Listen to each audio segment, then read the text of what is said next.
Om Swastiastu, perkenalkan nama saya Gede Arya Adipan Pratama Saputra dengan NIM 2015101021 dari Rombol 6. Nah, pada video kali ini saya akan jelaskan mengenai ujian tengah semester yang saya lakukan, dan di sini ada 10 macam soal. Jadi saya langsung saja. Untuk soal pertama, Tuhan adalah kebenaran, Tuhan ada di mana-mana, jangan pernah bersandar pada ketidakbenaran dalam keadaan apapun. Jika mengikuti jalan ketidakbenaran, kita tidak akan dapat mengembangkan kasih. Maka dari itu, kembangkanlah kasih sepanjang waktu, berilah contoh dalam kehidupan sehari-hari bagaimana mengembang kasih kepada seluruh ciptaan yang widi dengan mengikuti kebenaran.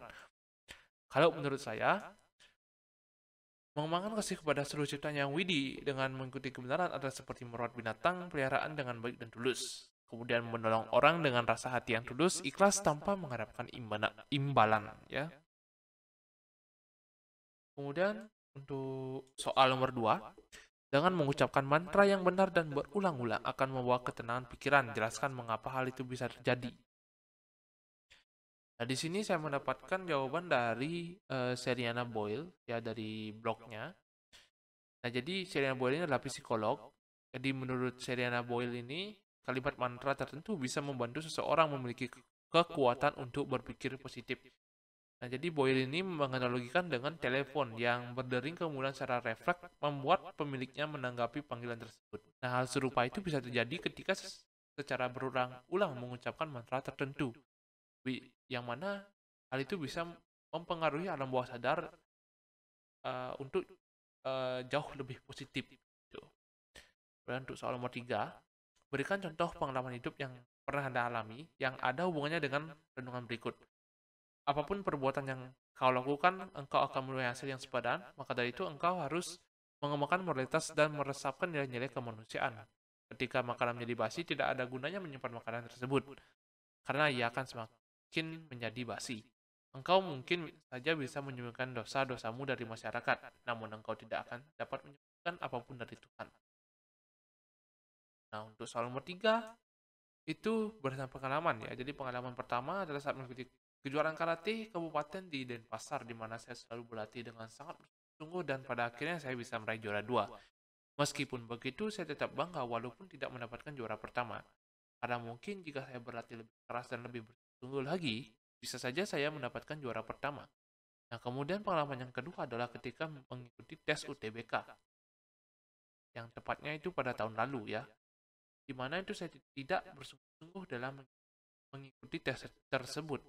Oleh karena itu saya mendapatkan hasilnya, yakni tidak lulus UTBK dan harus mendaftar melalui jalur mandiri untuk bisa masuk di Universitas Pendidikan Ganesha atau yang sering disingkat dengan UNIKSA.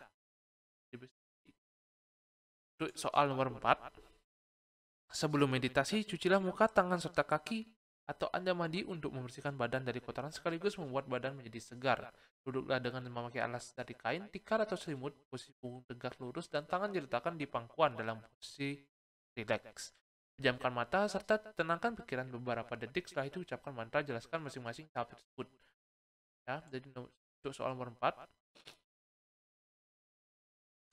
itu mah kalau bagi saya itu sebelum melakukan meditasi kita harus mencuci muka, tangan serta kaki atau lebih bagus lagi jika kita mandi. Nah, itu maksudnya dari hal tersebut adalah agar kita ketika melakukan proses meditasi kita dalam keadaan segar dan bisa lebih fokus lagi dalam melakukan proses meditasi tersebut, ya.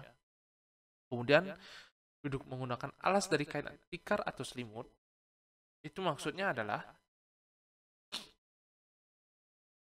agar kita agar ketika kita melakukan proses meditasi, kita bisa lebih nyaman dan tenang jika menggunakan alas untuk kita duduki, ya.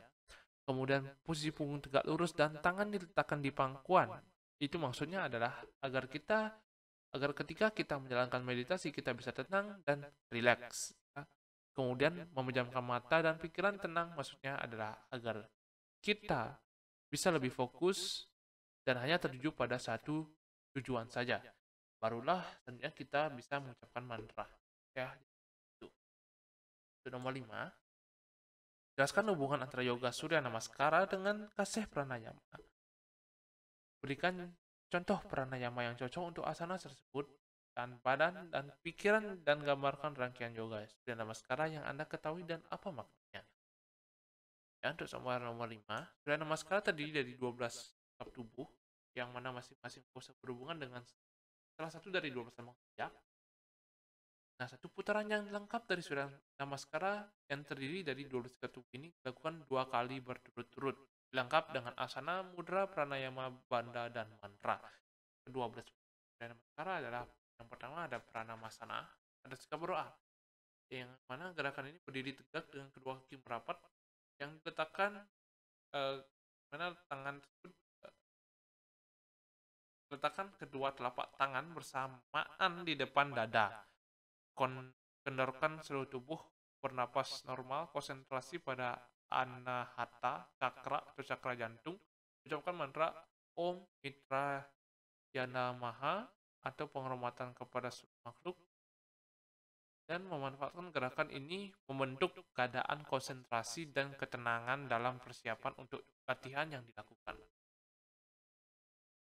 Ya, itu bisa kalian baca lah sendiri, ntar kalian skip saja. Jadi yang kedua itu ada hasta uttanasana, atau sikap kedua lengan terangkat, kemudian ada pada hastasana, kemudian ada asvasancalasana, kemudian ada parvatasana, kemudian astanga namaskara, kemudian ada bujangasana, yang kedelapan ada parvatasana lagi, kemudian ada asvasancalanasana, kemudian ada pada hastasana, kemudian ke-11 ada hasta uttanasana, kemudian yang terakhir kita melakukan pranamasana lagi, ya. Jadi seperti itu.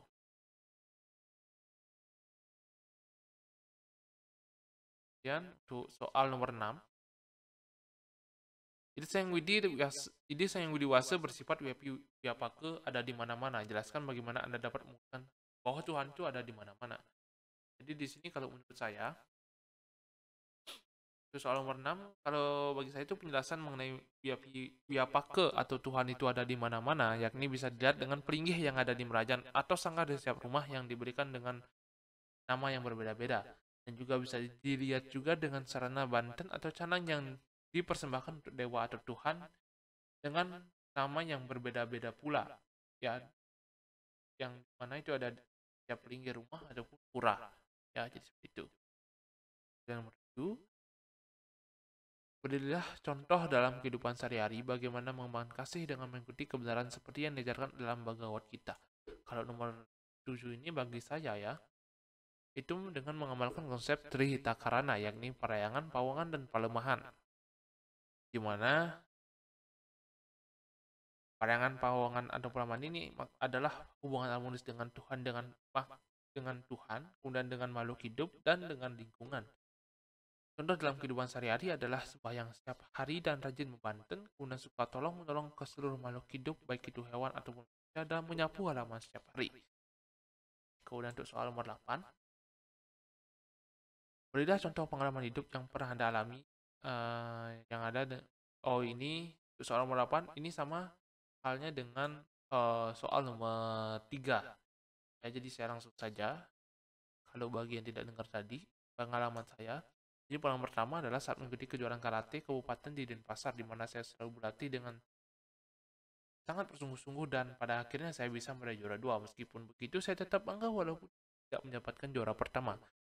Karena mungkin jika saya berlatih lebih keras dan lebih bersungguh-sungguh lagi, bisa saja saya mendapatkan juara pertama. Kemudian pengalaman kedua adalah ketika mengikuti tes UTBK tahun lalu, yang mana saya tidak bersungguh-sungguh dan untuk menghadapi tes tersebut. Oleh karena itu, saya pun mendapatkan hasil yang sepadan, yakni tidak lulus UTBK dan harus mendaftar melalui jalur mandiri untuk bisa masuk di Universitas Pendidikan Desa atau yang sering disingkat dengan UNDIKSA.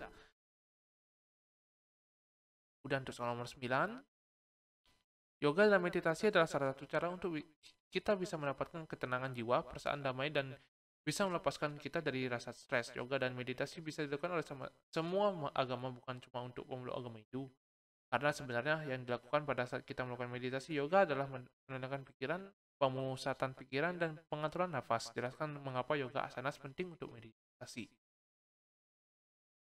Nah, di sini karena yoga asanas dapat meningkatkan kualitas hidup kita. Ya, kemudian nomor 10.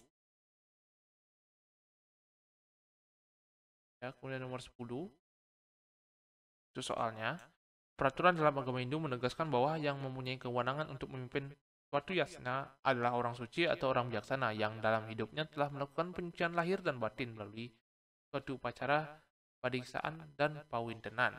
Orang yang telah melakukan upacara padiksaan dan pawintenan itu disebut pandita dan pinandita. Jelaskan syarat-syarat melakukan penyucian lahir dan batin orang suci.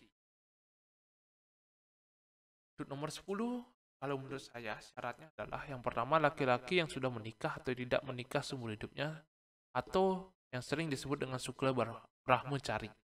Kemudian yang kedua, wanita yang sudah menikah atau tidak menikah seumur hidupnya atau yang sering disebut dengan sukla brahmacari juga. Kemudian yang ketiga, pasangan suami istri yang sah. Kemudian yang keempat, usia minimal 40 tahun. Yang kelima, paham bahasa Kawi dan Sekerta Indonesia, menguasai secara mendalam isi dari kitab suci Weda dan memiliki pengetahuan umum yang luas. Yang keenam, sehat lahir batin. Yang ketujuh, berbudi pekerti yang luhur. Yang kedelapan, tidak tersangkut pidana. Yang kesembilan, mendapat persetujuan dari gurunya Nabe. Kemudian yang kesepuluh, tidak terikat dengan pekerjaan di luar kegiatan keagamaan. Nah, sekian dari saya. Apabila saya ada salah kata, saya mohon maaf. Akhir kata, saya tutup dengan Parama Santi. Om Santi Santi Santi Om.